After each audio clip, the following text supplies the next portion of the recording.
Hey there, nerds. Welcome back to another episode of Two Nerdy Dads. As always, I'm Jimmy, roasting in the desert. And on the flip side, we have Jason. Jason, where are you now?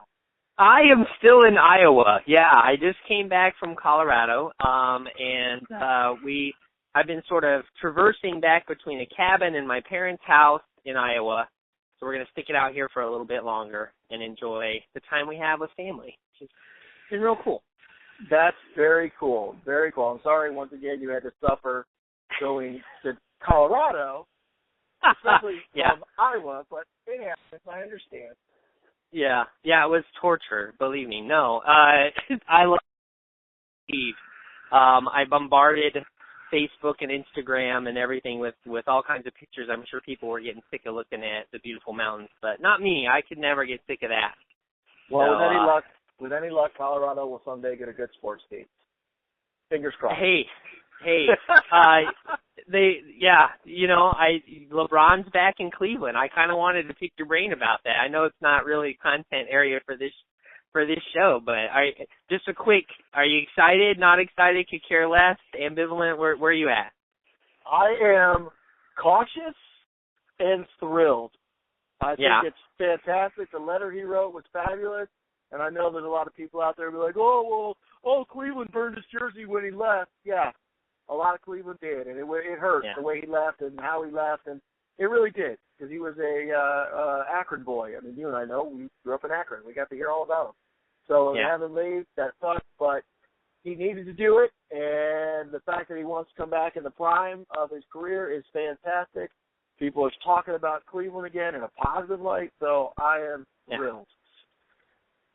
Yeah, I think overall it's good. I mean, I sort of wonder how much of it is him, trying to, is it an image thing or what? But I think it's good that you brought up that he's from Akron. I think that plays a big part into it. So he's always thought of that area as his home. So, hey, good for him. Good for him. Yeah, I agree. I wish we all had the freedom to live wherever we wanted to live. That'd be nice. Yeah, and get paid like oodles of money to go somewhere. Yeah, I'm pretty sure. We would go pretty much anywhere to earn LeBron money, but yeah, exactly. So cool. Back to nerdy stuff, not that weird sports stuff. No. What do we have to talk about today? Well, I think the biggest thing that's been the buzz is the Avengers Now announcement from Marvel Comics, where you have a female Thor that's going to be picking up Thor's hammer, Mjolnir, and you're going to also have a black Captain America, an African American as Captain America. Falcon will be taking over the Shield, which has been two hot topics, controversial topics. Maybe you could call them that, if nothing else, buzzworthy, and a lot of people with differing opinions about it. And then, of course, the third part of it is Tony Stark as the superior Iron Man is sort of so there's your big three Avengers all changing to some extent. And I guess the superior Iron Man he's not being taken over by an arch nemesis like Doc Ock did for Spider-Man, but I guess it's going to be similar in that he's going to be a hard to root for hero. You're going to sort of question what he's doing, which I guess we'll get a little bit into that, but let's hit the first two. What do you want to start with, Thor or Captain America? What strikes your fancy there? Well, why don't we start with the way Marvel released it, and they started with Thor on The View. They announced that, so let's start with that one. Okay, yeah, I mean, sort of an apropos place to announce this. You had Whoopi Goldberg all excited about it. I didn't watch the announcement on The View, but heard and read about it. So I think that's pretty smart marketing-wise, really. Yeah, they did. And that was funny because we got press releases, and we're like, what could they possibly announce comic book-wise for Thor on The View? And it didn't make much sense. Obviously, now it makes perfect sense. Beforehand, we couldn't figure it out because we thought it had something to do with the movies because rarely, I can't even think of another time other than like the death of Superman and Robin dying when the comic book industry made the news. And I mean actual comic books themselves.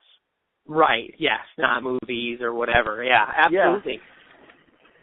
Yeah, I think we're going to talk about Marvel as a whole and what they're doing in a bit, but I think that this is awesome.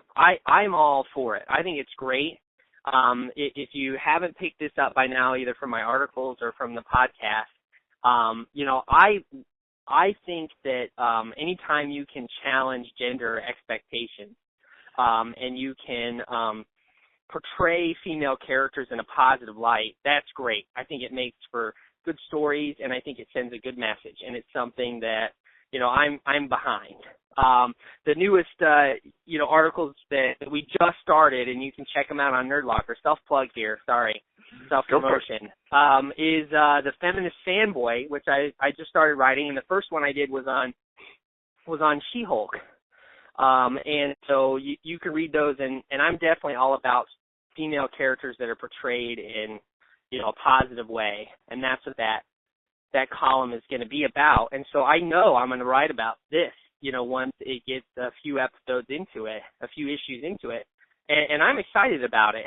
I just think it's a cool idea. And hey, Thor's been turned into what, a frog? He's also been, the hammer's been carried by, an alien horse, so this isn't the strangest thing that Thor is, the strangest transformation for the character. But I don't know, what are your thoughts? I like the change in gender. I think that's cool. I just don't trust Marvel, and it's not that I don't trust why they're doing it. It's just I can't stand the way Marvel lately is like rebooting everything every 6 months or something. It's driving me nuts. And it's like, cool, and keep her Thor. Keep it that way. But I don't trust them because they keep doing that. They're killing Wolverine. Yeah. Okay, we know he's not going to stay dead. They killed, what was it, a year ago, they killed Johnny Storm. Yeah, he's not dead. It's like, come on, man. That's the part that drives me nuts with Marvel. It has nothing to do with the fact that it's now a woman. I think that's fantastic. I clearly think we need more stronger female roles that aren't written just to be sexy. I think that's gotten beyond the ridiculous. I think it's also a cool juxtaposition because it wasn't that long ago that Loki was a chick, and that was an interesting play on the relationship between the two quote-unquote brothers. So I think that's interesting. I wonder if that'll come up at all. But I go back to it's just Marvel. It's like they announced Marvel now like 2 years ago, and it's like, I don't trust you. Are you guys doing this just to get more money, or are you doing it because it's good storytelling? I don't know what you're doing. Well, and it is my guess that, Thor will take the mantle back, the male Thor, and he, but in time for the movies. It only makes sense that they'll do that. So I think you're right. It's not going to be a permanent thing.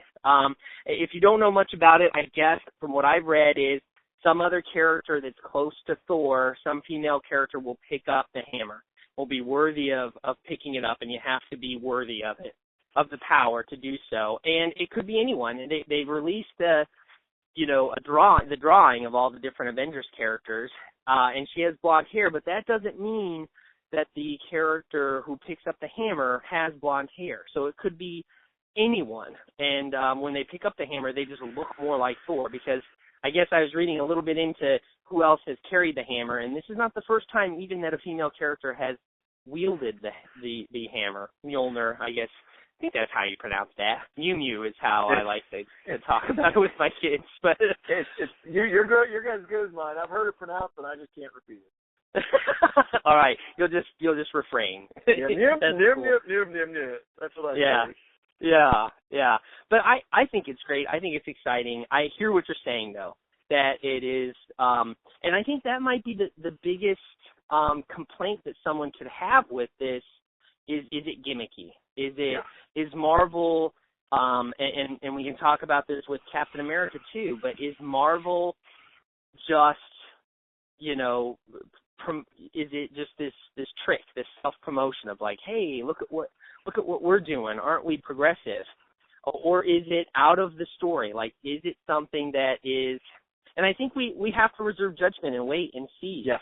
Because it might be something that really works. And, I know Superior Spider-Man, when they announced that, everybody was up in arms and, you know, sending Dan Slott, nasty messages about it and everything. Yes. And now it's been one of the most popular and well-received storylines that Spider-Man's had in quite some time. So I think he just, and we knew it was going to be temporary too. It's just going to be.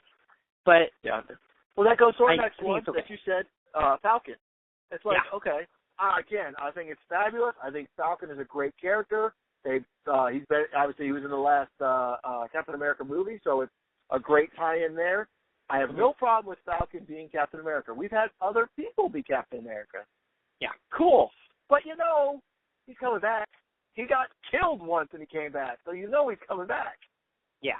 Yeah, no, he will. And yeah, Steve Rogers is gonna, I guess the storyline is that he's lost his super serum ability, like he's aging now, and I guess that is, I just read briefly, and I haven't been reading Captain America, although I've heard it's really good, that he's been sort of aging pretty advanced-wise, and so he's going to take on a sort of advisor role, and the thing that I think is the coolest concept about this, besides it being an African-American finally, representing Captain America, which I think is something politically cool that's going on here too, but aside from that is that Falcon's keeping his wings as part of the whole costume. So interesting. He's still kind of Falcon, but he'll have the shield too, and the uniform will be Star Spangled and all that.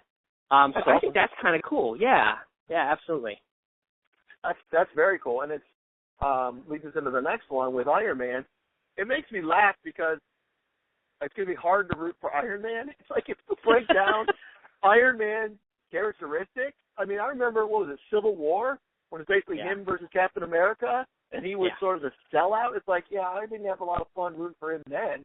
So what are you doing to Tony Stark to make me dislike him more, so to speak? Because there's a lot of characteristics that, if you just break it down, it's like, he's not a good guy.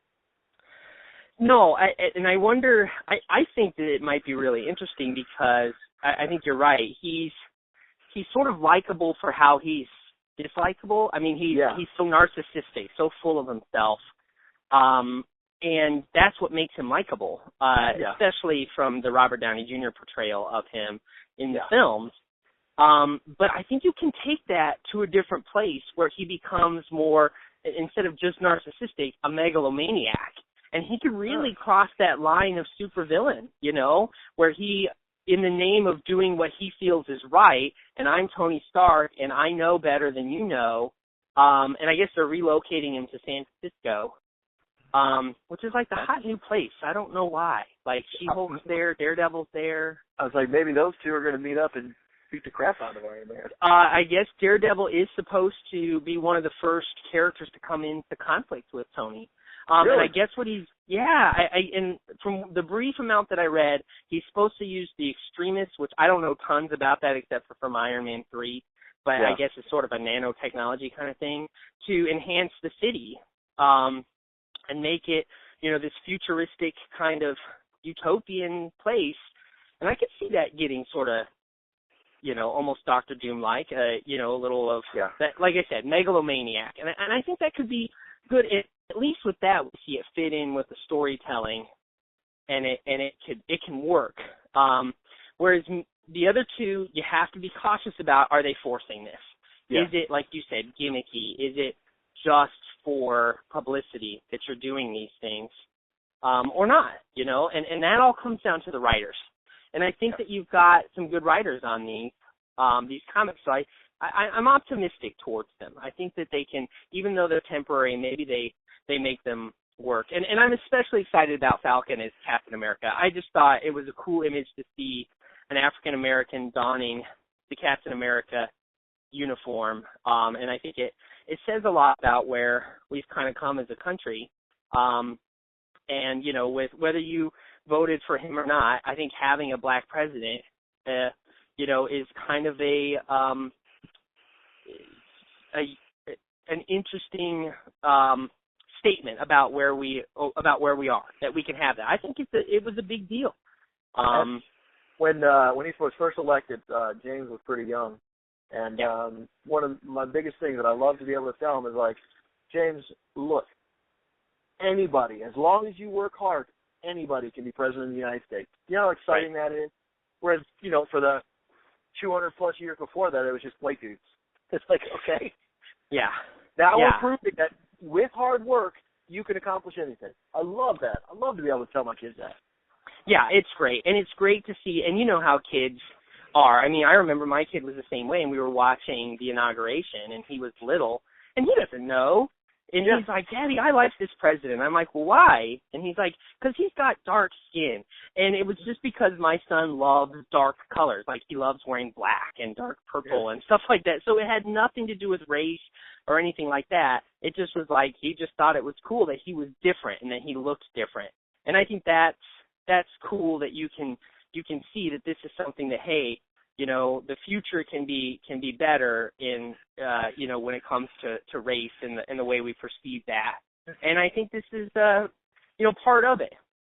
Well, so it's pretty funny. You and I have joked before that I've said, yeah, where are our blonde-haired superheroes? You know, it's like, oh, we get Aquaman, and it's a joke. But at the same time, I'm serious. There's no blonde-haired superheroes. Well, imagine if I was African-American, I'm going around like, Black Lightning, that's my superhero, is Black Lightning? Are you kidding me? Right. It's like, yeah, I totally feel that you're underrepresented. So now, to be, you know, the epitome of Marvel superhero, I mean, this is the guy, Captain America, and he's African American. I think that's fabulous. That's great.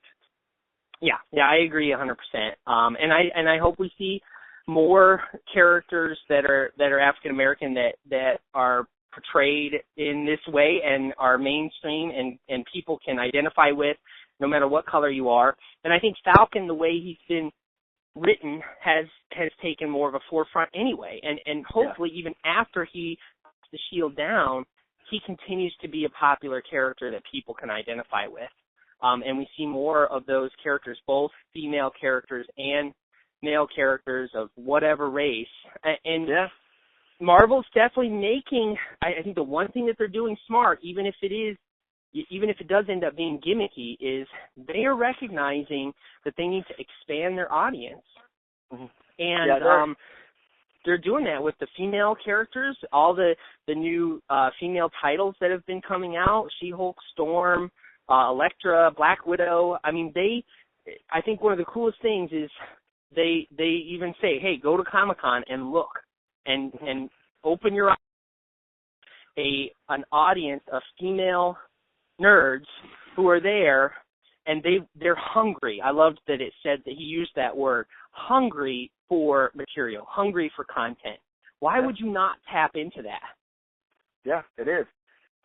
It's so smart, and that's one thing that's nice about Marvel is they seem to be okay with taking these risks, and I am not happy that they keep rebooting the system, but at the same time, by being able to do that, they afford more opportunities for change and trying new things.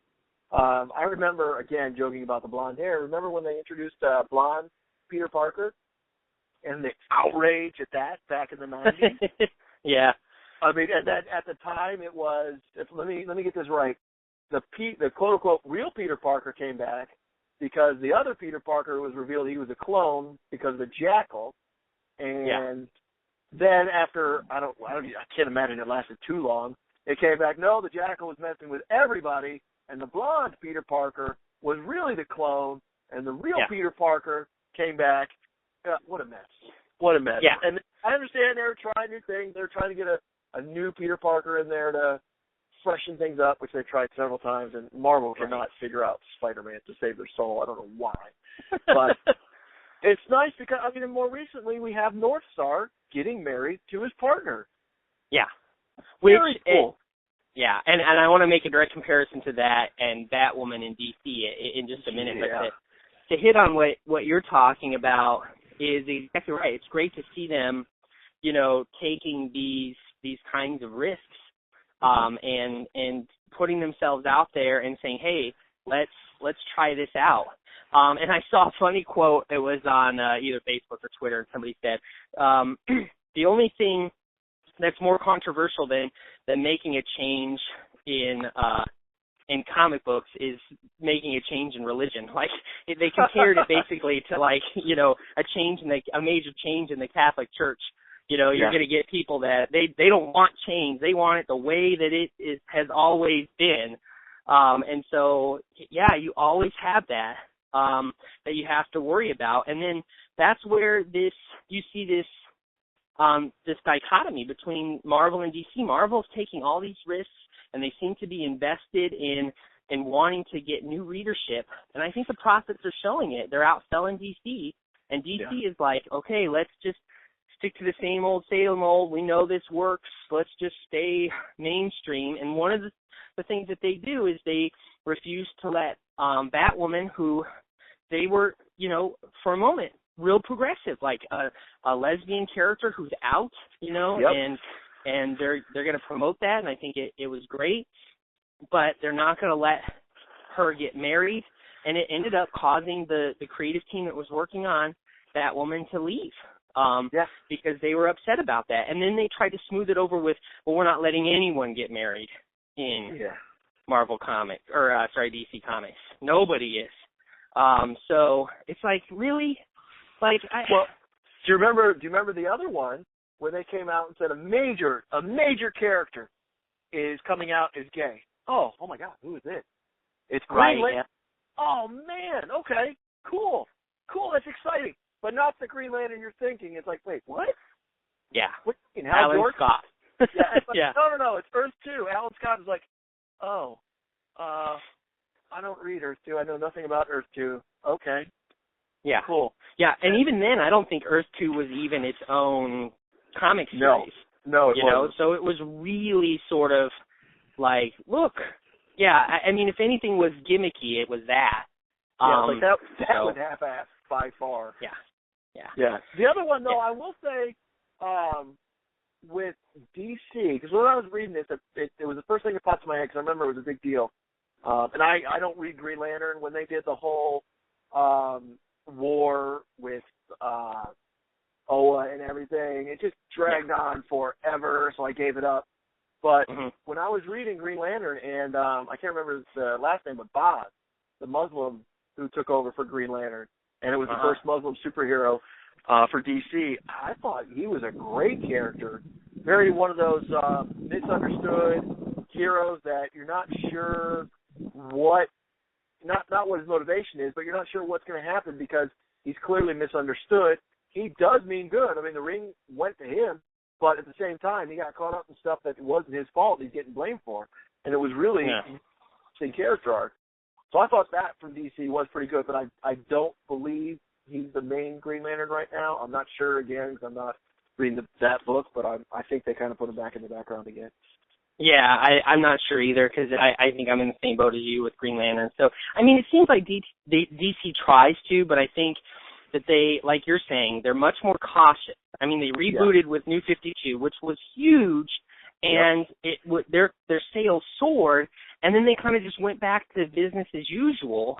Yeah. And, you know, so now all that, you got the mainstream. You got Batman doing well, whereas, like, people are reading, you know, picking up and reading, you know, Moon Knight and She-Hulk and Miss Marvel, who's a Islamic girl or Muslim girl who's got the powers, you know, these new powers and stuff. And they just seem to be trying to widen their audiences as much as possible. And I think that's great. I think that only good can come of it.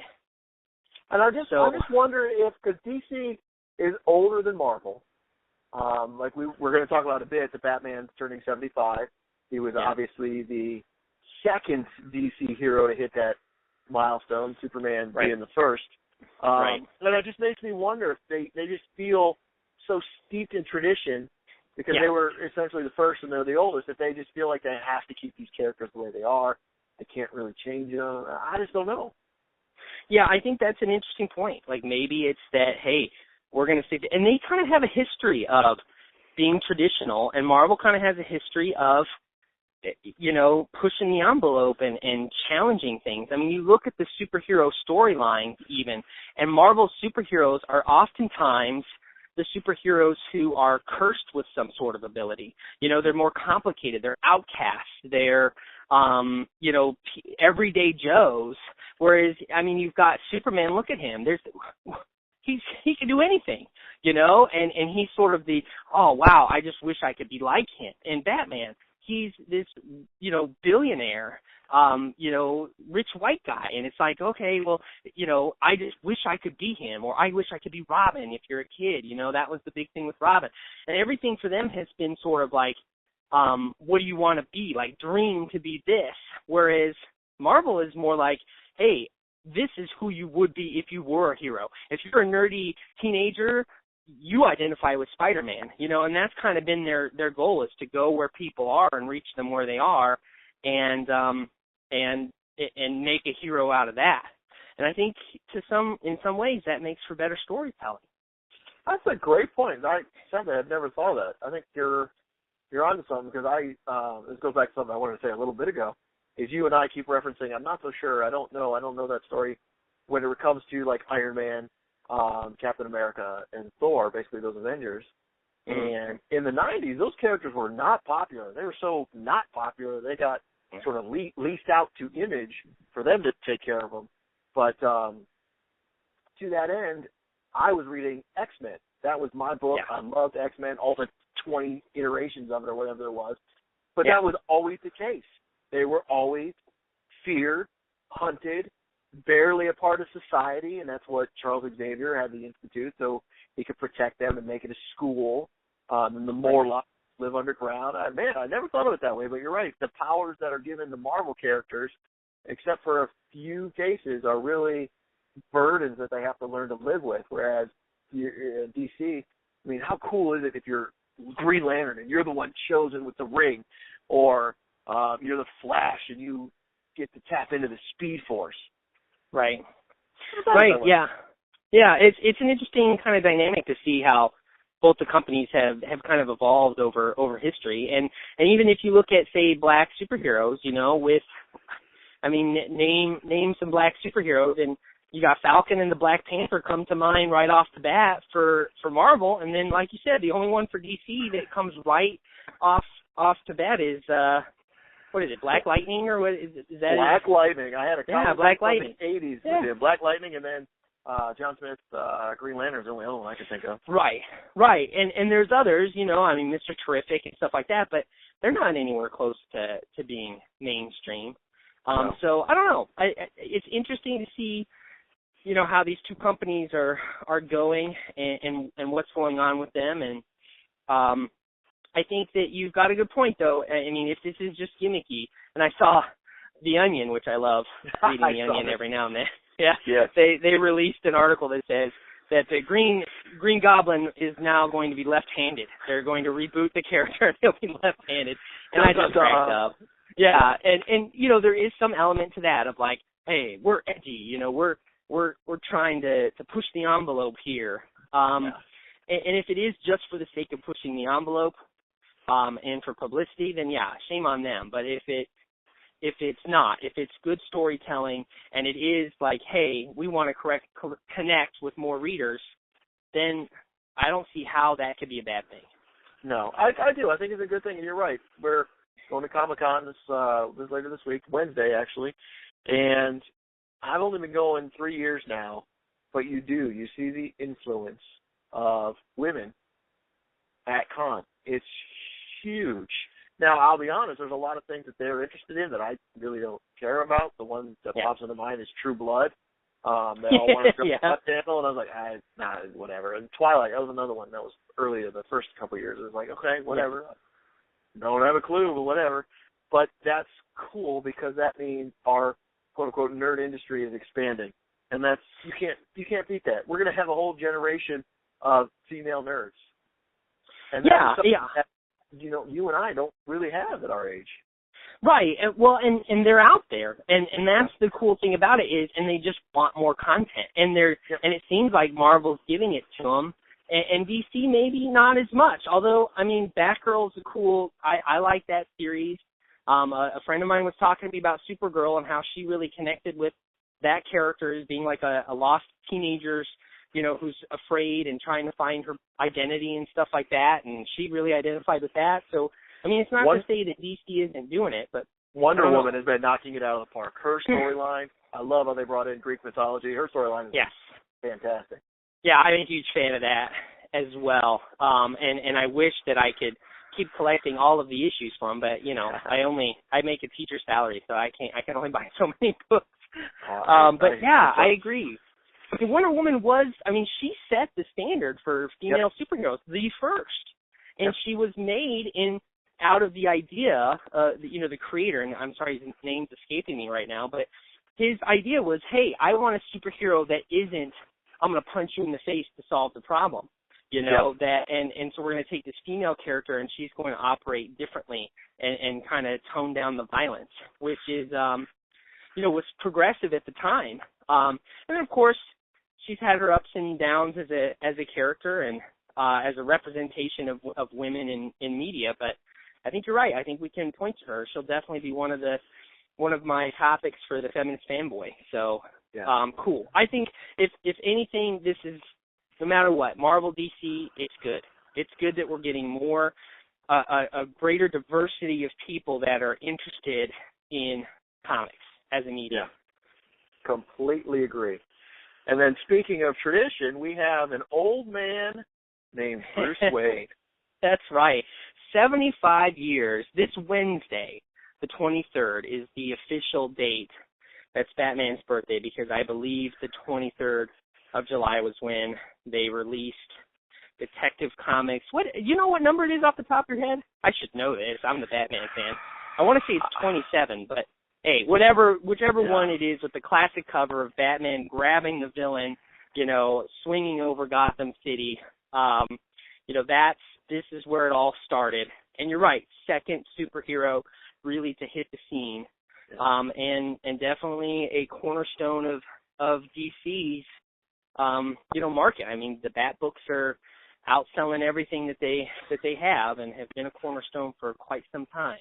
I mean, I don't know if people appreciate how awesome that is. Because, I mean, we're talking about 75 years. Wow. And if you have a grandparent, or I guess even a parent or great-grandparent, depending who's listening, and they're in that age range, you're like, wow, that is old. This is like 1930s, guys. Yeah. Superman premiered in 1938. Action comics followed right away. I mean, this is pretty impressive. And before Superman, there really wasn't superheroes. You had Knights of the Round Table, Prince Valiant. My father-in-law loves Prince Valiant. You had so you had Knights, and you had, I'm trying to think of some of those earlier ones, just mystery tales, creatures, stuff like that. You didn't have superheroes. Well, and they came out of Pulp Fiction too. The Pulp Fiction magazines of the 1930s, the early 1930s, when the Great Depression was going on, and the idea was, let's print on cheap paper, and the stories are better than the paper that they're printed on. That's what Pulp Fiction's theme was. And you have these characters like the Shadow, which is, and Zorro, which are direct influences on Batman himself. But you're exactly right. Like, this is where comic books started. Without Batman, without Superman, we don't have superheroes. And it's such a strange phenomenon to think about what that would be like, because it's such an integral part of our culture. And probably outside of Superman, Batman has to be the most widely recognizable superhero around the world. And I love the juxtaposition in that you have Superman is going to look like himself as Superman and use a secret identity to hide who he really is. On the left, Bruce Wayne will be Bruce Wayne, but he will wear an outfit, a costume, to hide the fact that he's Batman. And I love that, okay, these are going to be about a year apart. Go with this guy, perfect. 75 years later, they're still just as popular as ever. Right. Yeah, absolutely. And I think what's appealing about them is what we've spoken about earlier, and Batman in particular, is the idea of this dream of, oh, if I could, if I were as rich as Batman and I had all these cool toys and could fight crime and be this physical specimen, like, how cool would that be? And the coolness factor on that character, I don't know who surpasses it, because he's so dark and his costume is so cool looking. Like, I mean, he's a striking image, I think, no matter what. And a unique one especially for his time, because really dark and brooding, didn't come to other characters until, maybe the 90s. Because, I mean, even in the 60s, he becomes campy and cheesy and silly and kid-oriented, which makes sense because of the comics code, and that's who they were, that's who the audience was. But from the beginning, when you look at Batman, he's always kind of had that edge to him that's unique. Oh, yeah. So what about you? What's your favorite either part of Batman and what he means, or maybe a favorite story or a favorite movie or era or whatever you want to talk about that's one of your favorites? I'm gonna sort of choose a couple here. I'm a huge fan of the Nightfall. I think I've read the novel, I've read the comic book. I think the confrontation he had with Bane and his redemption coming back, he did not defeat Bane, but his redemption and reclaiming the cowl against Azrael or Jean-Paul, I can't remember, Baptiste, whatever his name is, I can't remember. You got it.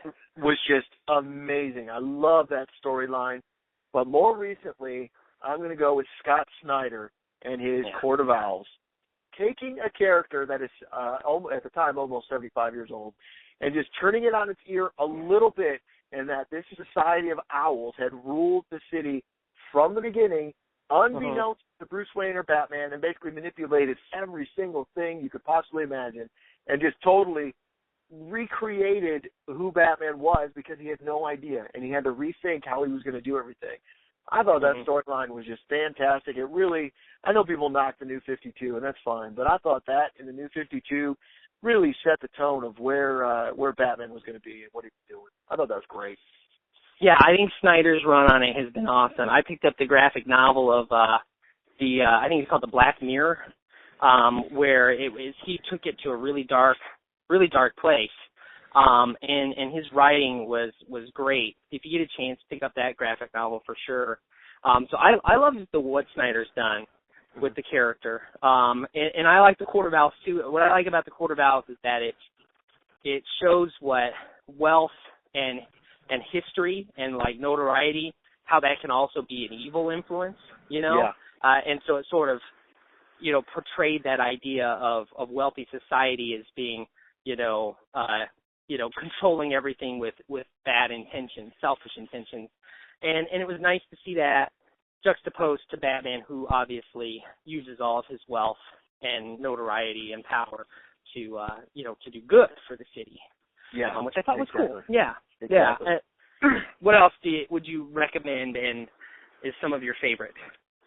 I honestly, again, sticking with the New 52, I really like what they're doing. I think Death of the Family, that storyline that I think it crossed all the titles, was really great because here you have Batman and his Bat family, which is Batgirl, Batwoman, Nightwing, Robin, Red Hood, and you basically, Alfred, and you basically have them all finding out they can't trust Bruce Wayne, and they basically turn their back on him after the Joker returns with his, face all cut up as he did it. But it was just a great sort of, Batman had come, you don't really think about it, but Batman had come to rely on so many people. And then when they turn their back on him, you're like, oh, my God, the patriarch of the family is not trusted. That's huge. Right. I really enjoyed that. And then going back a little bit to the 1980s with Jason Todd, it is the goofiest storyline and the goofiest part, but it's great how it leads up to this character who you want to think of as Dick Grayson, but he's not because he's mean from the streets and he doesn't think the way Dick did.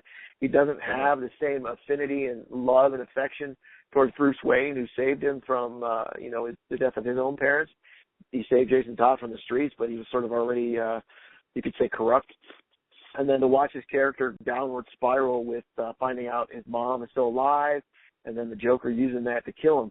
That was, that was powerful. That was one of the first times that I remember reading where a comic book, for lack of a better description, pulled a Frank Miller and just got dirty and dark and, wow, this is for adults only. I was shocked at the time. Definitely a cornerstone read. I think both of those, I mean, Death in the Family and Death of the Family are both great reads. They're good Joker stories too.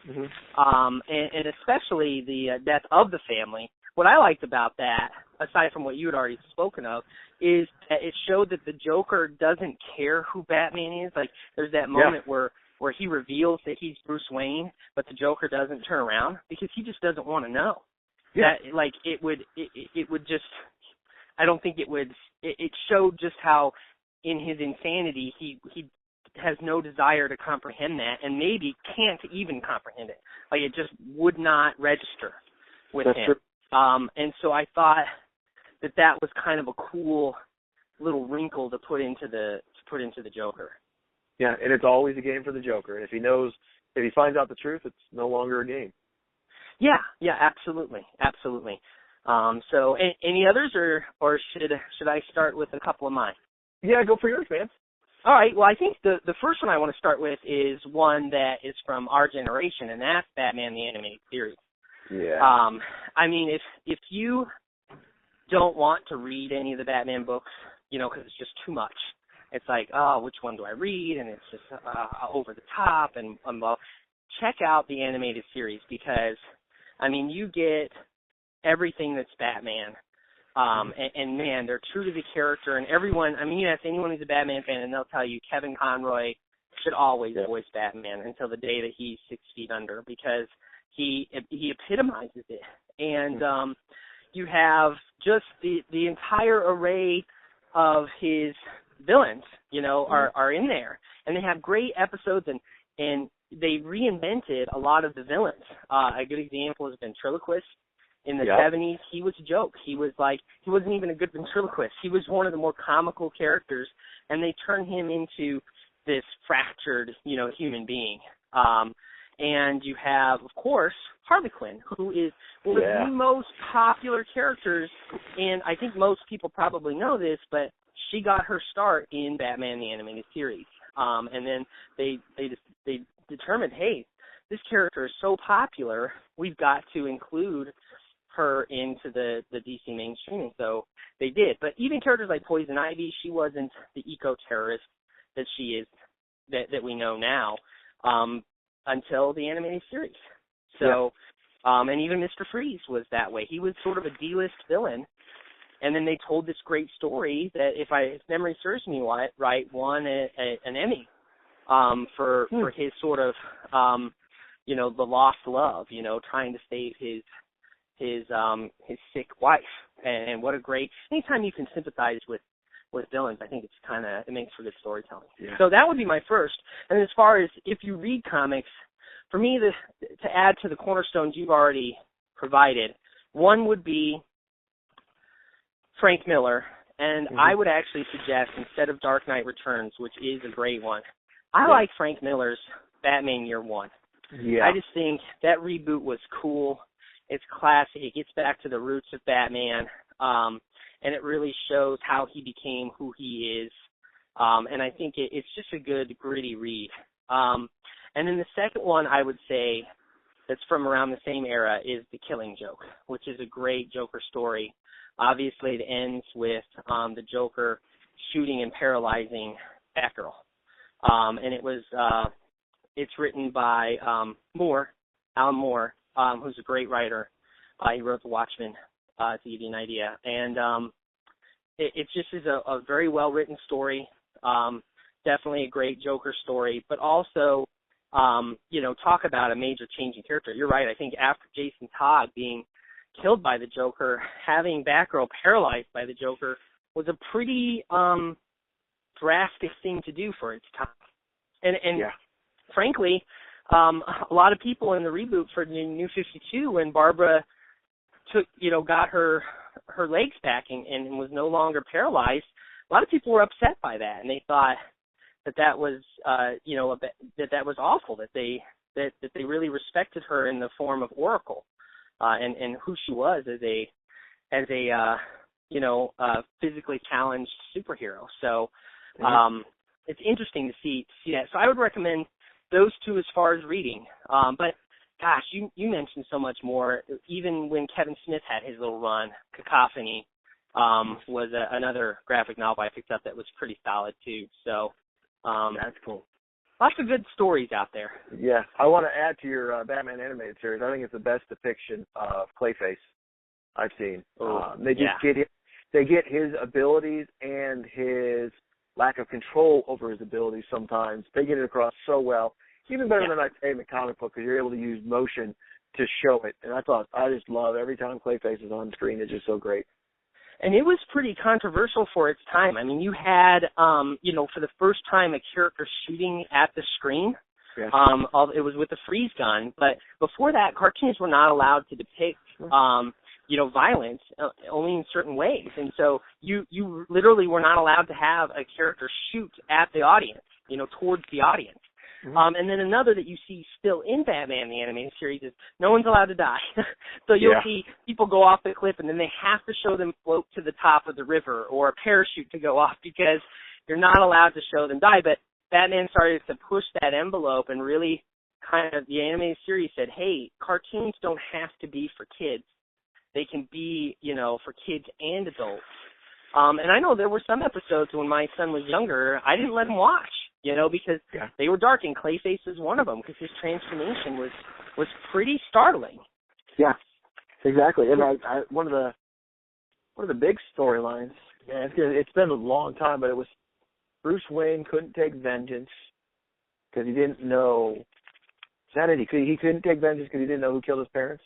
But then Robin was going off on his own to take vengeance because he knew, was it Falcone? Is that who in the series? Oh, it's not Carmine. It was somebody else that was like a low-level thug that was basically extorting the circus, and his name escapes me. Zuko, I want to say? Yeah, that's what it was. Was it Tony Zuko? Yeah, I think that's right. And he was going after him with vengeance to kill him. And they were saying that, and you're like, whoa, Robin. Yeah. I don't think you're allowed to do that, man.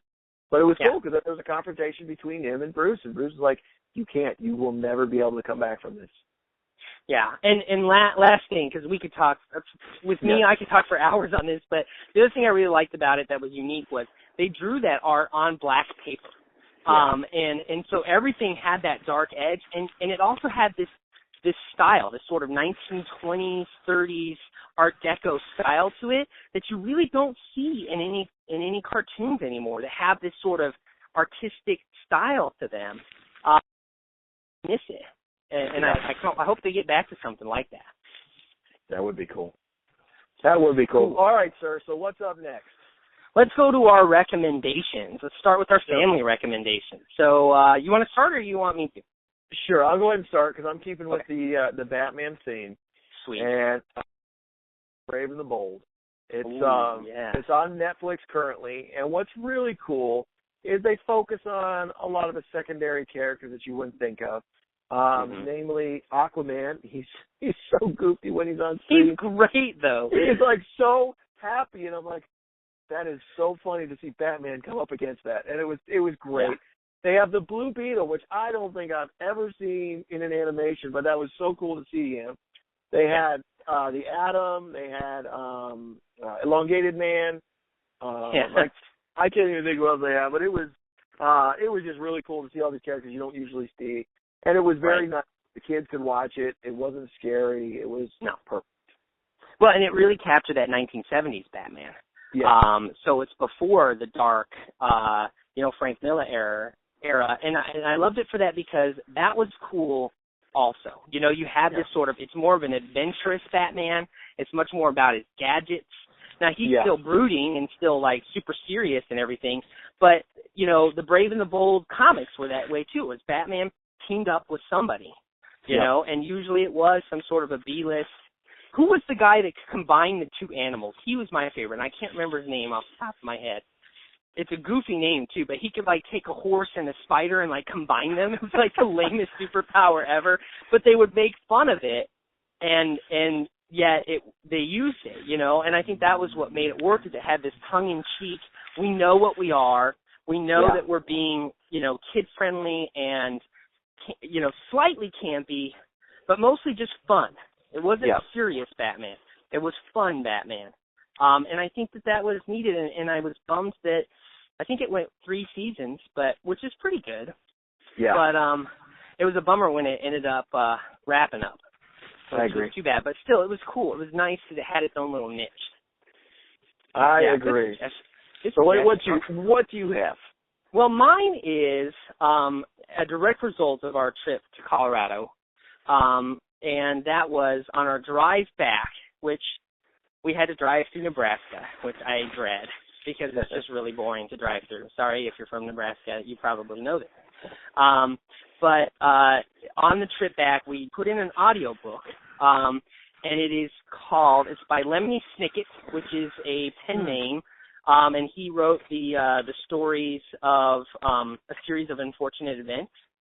And this is a new series, and the series is called You're Asking the Wrong Question. I think this is off the top of my head.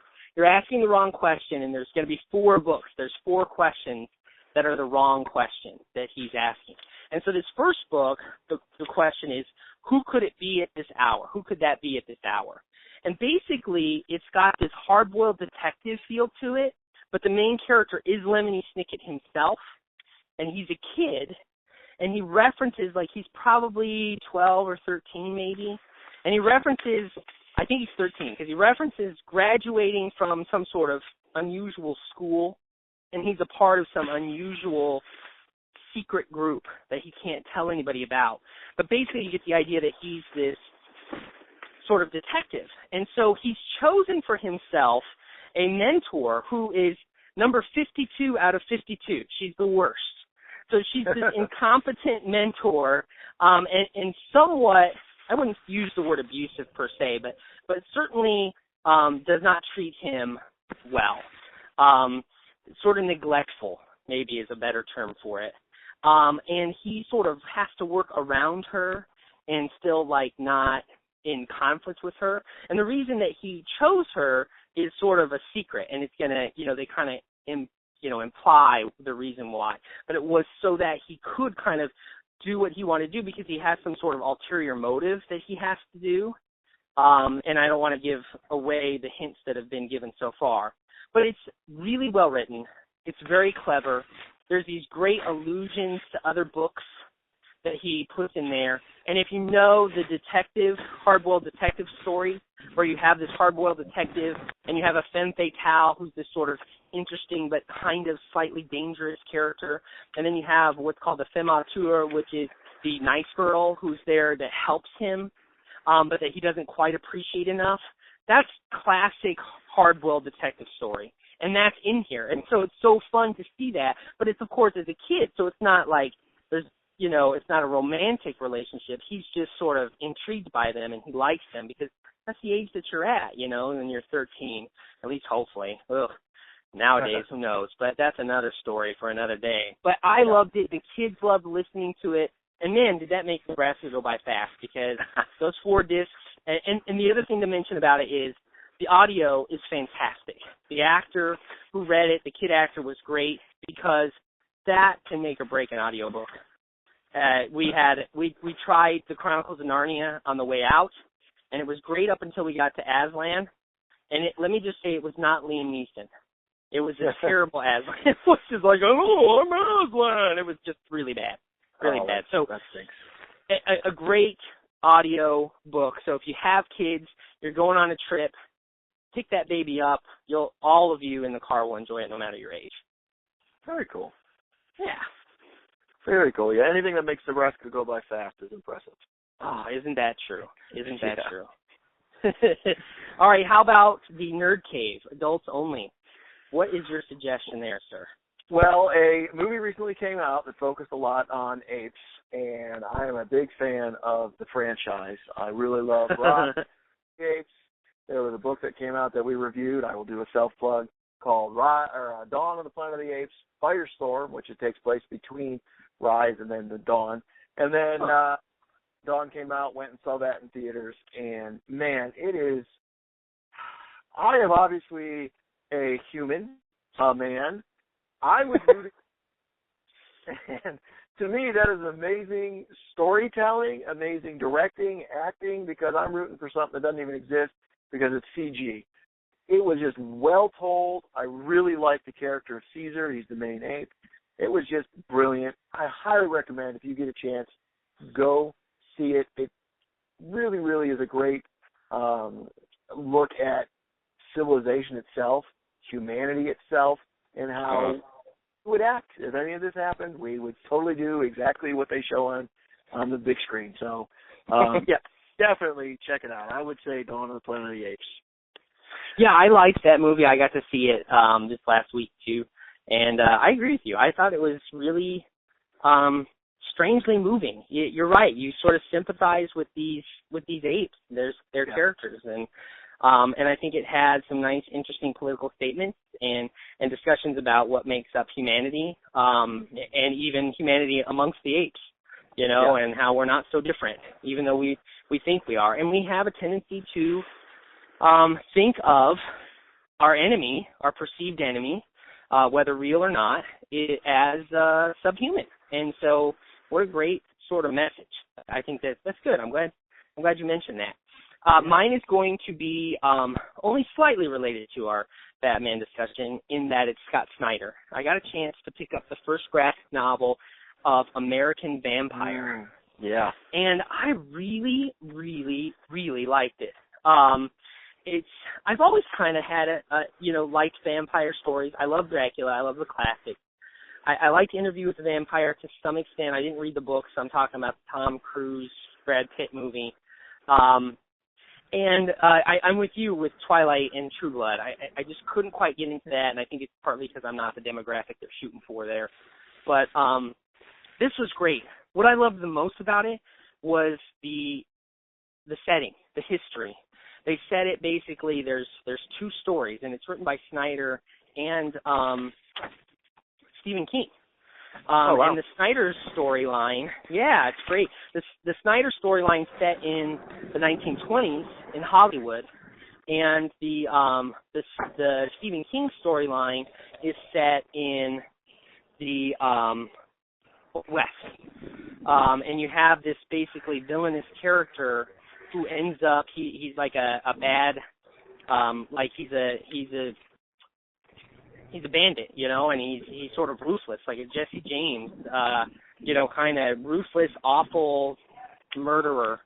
And he's being taken, he's been robbing trains, and he's being taken, prisoner, and he ends up being turned into a vampire, sort of accidentally. And he becomes this new American vampire that can be in the daylight without sparkling. But his weakness is, I guess, when the moon is not out, if there's not a moon at all, then they're incredibly weak. So that's their weakness. And then the other character in the 1920s, you have a female whose name escapes me at the time, who gets transformed into a vampire by the villains, and she sort of has to stand up against them and fight them. And it's really got this interesting dynamic. And like I said, mostly I like that it's set in this sort of historical period. Yeah. I can totally see that. I haven't read it myself, but we have interviewed Scott Snyder several times. And it's cool. I believe he's a history teacher. So it's really cool that he knows so much about history, and it definitely bleeds into the pages. Well, and I thought of you as I was reading it because you're a history buff. And I thought, you would like this. And then when you mentioned, it was funny when you mentioned not liking True Blood or Twilight, I'm like, oh, but you'll probably like American Vampire. So, and I'm surprised it hasn't already been made into the next thing. I'm waiting for this to be the next, Walking Dead type of thing. But maybe that's been, with True Blood and Twilight, maybe vampires are they've been super saturated and we're kind of done with them. I don't know. It'd be a shame because it would make for a good series. Yeah, because that's Vertigo, correct? Yes, it is. Yeah. Vertigo. Yeah. Maybe they just don't know what to do with it. Because I believe Vertigo, they have something coming out on TV. I can't remember which one it was. I'll have to keep an eye out for it. Yeah. So maybe they're moving that direction. Cool. All right. Cool. should we move on to our parenting fails and wins then? We sure can. Okay, let's do that. Who wants to start, me or you? Why don't you go ahead? Okay, I will start with parenting fail. And because I am such a good dad and have taken my kids to all these amazing places, I don't have a personal one. I'm going to do a Batman-themed parenting fail. And I'm basically going to rip on Batman for being a terrible parent. He's really an awful parent when you look at him.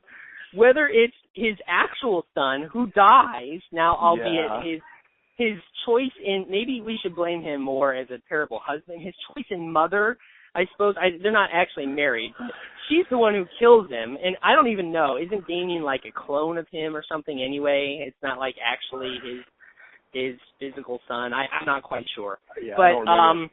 Yeah, and I don't read every Batman comic, even though I love Batman. But, I mean, and then, of course, his father-type role with the Robins has not been all that great either. I mean, you mentioned as a patriarch, you know, he's not trusted, you know, and he kind of does what he wants and, you know, who cares sort of an attitude. And certainly you have Nightwing is, you know, Dick Grayson becomes disillusioned with him, you know, at various points. And then, of course, you already talked about Jason Todd as being a sort of son-like figure to Batman. And you got to respect him for reaching out to these sort of troubled youth. But, man, he seems like he could do a better job. So Batman is my parenting fail. You can also say, though, I mean, he didn't have a father figure because he was killed. True. So it just kind of shows you that, like, it can be maybe a chain effect here. Although I think a lot of people would argue that Alfred is the father figure to Bruce Wayne. But I think I love the argument that actually more important than Robin is Alfred. Alfred's been always more important to the story and the character of Batman than anyone else, probably. And so, I mean, I'm doing a little bit of a tongue-in-cheek parenting fail here, but that's what I got. I think it's amusing to sort of think of if there's anything that Batman maybe could be better at, it would be as a father figure to some of the people that he's taken under his, sorry for the pun, wing. Nice. So how about you? Did I totally set you up to be the bad parent this week? Well, did you have a real parenting fail? Yes and no. It's not hardcore, but okay. I think I've mentioned, James has gotten into Pokemon, and I don't know anything about Pokemon. That missed our generation. So I thought, I'm going to be an awesome dad. I'm going to go on eBay and see if they got these Pokemon cards because I didn't want to pay whatever it was to get the brand spanking new one. Sure. And I got what I thought was a good deal. It was like $5 for 50 cards or something like that. Nice. And I'm like, nice, cool. I won the bid. I got them in, and I don't know anything about these cards. And I handed them to James. I'm like, dude, look, got these so we can play, blah, blah. And he's looking at them. And there were a ton of doubles, some triples. And then they were like, but they're like non-evolved forms or something like that. I don't know. Oh, no. He was thrilled. He was excited. But once I learned all that about Pokemon, I'm like, I guess I didn't get the good ones. My bad. You got the reject pile. Exactly. I was like, oh, no. It was only $5, but at the same time, I thought I was going to have this parenting win, and it turns out, nope, you're wrong, Jimmy. That's not the cool stuff. You got the lame stuff. So if James ever shows up to a trading convention or a battle, he's going to have Dad's lame ones. He's not ready for that. He's not ready. Clearly he's not, because I got him alone. Hey, you learned something, and I think if anything from our parenting fails that could be a common theme is that, hey, we learn from these mistakes that we make, and most of the time they are unintentional mistakes. Mistakes. The heart's in a good place on that one. That's right, yeah. The only, to sort of, I'll have a good parenting fail for next week. Let me throw that teaser out. I've got a good one for next week that I just thought of that I probably should have shared, but it wasn't Batman oriented, so we'll blame it on that. Okay. So next week, teaser, good parenting fail. But we would love to hear from our listeners and some of your parenting fails or wins. We had some great both last week, so last episode, I should say. So, yeah, exactly. all right, let's move to parenting wins, and I guess I'll start off with parenting wins. And for me, parenting win was our aforementioned trip to Colorado. It's where I grew up. Even though I live in Michigan, I grew up in Colorado. It's where I still consider my home. I love the mountains. I love everything in Colorado, the Broncos, the Buffaloes, the sports teams. So it was great to finally take my kids there. It was their first time. I felt they were old enough to really appreciate the trip.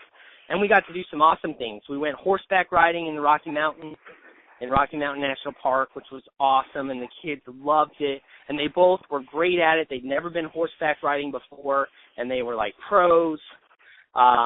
So it was fantastic. And the weather was great. They kept talking about it's going to rain, and it was like it rained on every mountain except the one we were on. So that worked out nicely. Cool. Yeah, and we did the hiking, and it was very mountain-oriented. We ended up going all the way down to the springs and going to the Garden of the Gods with all these rocks and stuff, and it was just beautiful. And it was so great to see that my kids loved it. At one point, my son says, "This is the most beautiful place I've ever been," and that was just like, oh, what a heartwarming thing to have your son say. And to see that appreciation.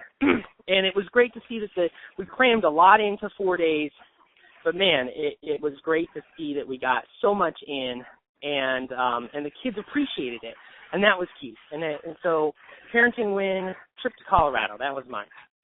Man, James, that's awesome, because anytime you get to spend time with family and sort of get your kids to like things that you like, especially when it's the great outdoors, you can't beat that, man. That's perfect.